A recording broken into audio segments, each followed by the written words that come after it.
Kundapura to Canada channel explore life in Canada. ನಮಸ್ಕಾರ ಎಲ್ರಿಗೂ.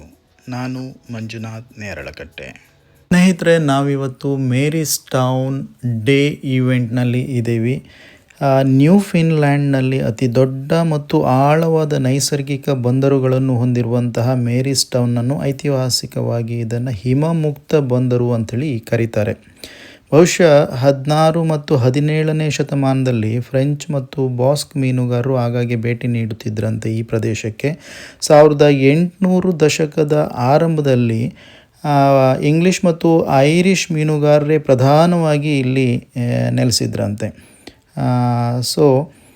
ಅಂದಾಜು ಒಂದು 5ರಿಂದ 5,500 ಜನ ವಸತಿ ಇರುವಂತಹ ಒಂದು ಸಣ್ಣ ಪಟ್ಟಣ, ಬ್ಯೂರಿನ್ ಪೆನಿನ್ಸುಲಾದ ಈ ಒಂದು ಪರ್ಯಾಯ ದ್ವೀಪದ ಒಂದು ಪಟ್ಟಣಗಳಲ್ಲಿ ಇದು ಒಂದು ಕೂಡ. ಬ್ಯೂರಿನ್ ಪೆನಿನ್ಸುಲಾದ ಹತ್ತಿರ ಈ ಗ್ರ್ಯಾಂಡ್ ಬ್ಯಾಂಕ್ ಮತ್ತು ಫಾರ್ಚೂನ್ ಮತ್ತು ಈ ಮೇರೀಸ್ ಟೌನ್ ಇದೆಲ್ಲ ಒಂದೊಂದು ಸಣ್ಣ ಸಣ್ಣ ಪಟ್ಟಣಗಳು. ಬ್ಯೂರಿನ್ ಪೆನಿನ್ಸುಲಾ ಅಂತ ಹೇಳಿದರೆ ಒಂದು ಅಂದಾಜು ಈ ಕುಂದಾಪುರದ ಪಾಪ್ಯುಲೇಷನ್ಗೆ ಅಪ್ರಾಕ್ಸಿಮೇಟ್ಲಿ 30ರಿಂದ 40 ಸಾವಿರ ಜನ ವಸತಿ ಇರುವಂಥ ಒಂದು ಪ್ರದೇಶ. ನನಗೆ ಎಕ್ಸಾಕ್ಟಾಗಿ ಗೊತ್ತಿಲ್ಲ ಕುಂದಾಪುರದ ಪಾಪ್ಯುಲೇಷನ್ 30ರಿಂದ 40 ಸಾವಿರ ಅಂದ್ಕೊತೀನಿ. ಯಾರಾದರೂ ಕರೆಕ್ಟಾಗಿ ಗೊತ್ತಿದ್ದವರು, ಎಕ್ಸಾಕ್ಟಾಗಿ ಗೊತ್ತಿದ್ದವರು ಕಮೆಂಟ್ ಮೂಲಕ ತಿಳಿಸ್ಬೋದು. ಈ ಇವೆಂಟ್ನಲ್ಲಿ ನನ್ನ ಮಗಳು ಆಶಿತಾ ಮತ್ತು ಅವಳ ಫ್ರೆಂಡು ಅವರಿಬ್ಬರದ್ದು ಒಂದು ಇಂಡಿಯನ್ ಸಾಂಗಿಗೆ ಒಂದು ಡ್ಯಾನ್ಸ್ ಇದ್ದಿತ್ತು. ಅದು ಎಲ್ಲರೂ ಅಪ್ರಿಷಿಯೇಟ್ ಮಾಡುವಂಥ ಒಂದು ಪರ್ಫಾರ್ಮೆನ್ಸನ್ನು ಕೊಟ್ಟಿದ್ದರು. ಅದನ್ನು ಇದು ಟ್ರೈನಿಂಗ್ ಮಾಡಿರೋದು ಅವಳ ಫ್ರೆಂಡೇ. ಆ್ಯಕ್ಚುಲಿ ಇದು Ashita for the first time ಅವಳು ಈ ಒಂದು ವೇದಿಕೆಯಲ್ಲಿ ಡ್ಯಾನ್ಸ್ ಮಾಡಿರೋದು. ಚೆನ್ನಾಗಿ ಮಾಡಿದ್ಲು.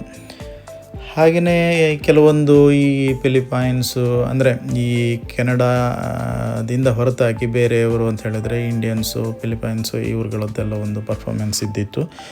ಸುಮಾರು ಜನರನ್ನ ನಾವು ಮೀಟ್ ಆದ್ವಿ, ಕೆನಡಾದವ್ರನ್ನು ಕೂಡ, ಲೋಕಲ್ನವ್ರನ್ನ. ತುಂಬ ಚೆನ್ನಾಗಿತ್ತು. ತುಂಬ ಒಳ್ಳೆ ಜನರು, ಚೆನ್ನಾಗಿ ಅವರು ನಮ್ಮನ್ನು ಟ್ರೀಟ್ ಮಾಡಿದರು. ಹಾಗೆ ಅಲ್ಲಿ ಫುಡ್ಡು ಇತ್ತು, ಕೆನಡಿಯನ್ ಫುಡ್ಡು ಇತ್ತು, ಆಮೇಲೆ ಫಿಲಿಪೈನ್ಸು, ಇಂಡಿಯನ್ಸು ಕೆಲವೊಂದು ಫುಡ್ ಇತ್ತು. ಇವರೆಲ್ಲ ನೋಡಿ ಕೆನಡಿಯನ್ ಲೋಕಲ್ ಇವರು. ತುಂಬ ಚೆನ್ನಾಗಿ ಅವರು ನಮ್ಮನ್ನು ಟ್ರೀಟ್ ಮಾಡಿದರು. ಸೊ ಸ್ನೇಹಿತರೆ, ಇದಾಗಿತ್ತು ಮೇರೀಸ್ ಟೌನ್ ಡೇ ಈವೆಂಟ್. ತುಂಬ ಎಂಜಾಯ್ ಮಾಡಿದ್ವಿ. ಕೆನಡಿಯನ್ ಲೋಕಲ್ ಪೀಪಲ್ನ ಸ್ವಲ್ಪ ಜನರನ್ನ ಮೀಟ್ ಮಾಡಿದ್ವಿ. ಹಾಗೆ ನಾರ್ತ್ ಇಂಡಿಯನ್ಸ್ನ ಮತ್ತು ಕೇರಳದವ್ರನ್ನ ಮೀಟ್ ಮಾಡಿದ್ವಿ. ತುಂಬ ಖುಷಿ ಆಯಿತು. ಇದಾಗಿತ್ತು ಇವತ್ತಿನ ವಿಡಿಯೋ. ಮುಂದಿನ ವಿಡಿಯೋದಲ್ಲಿ ಮತ್ತೆ ಸಿಗ್ತೀನಿ. Thank you so much.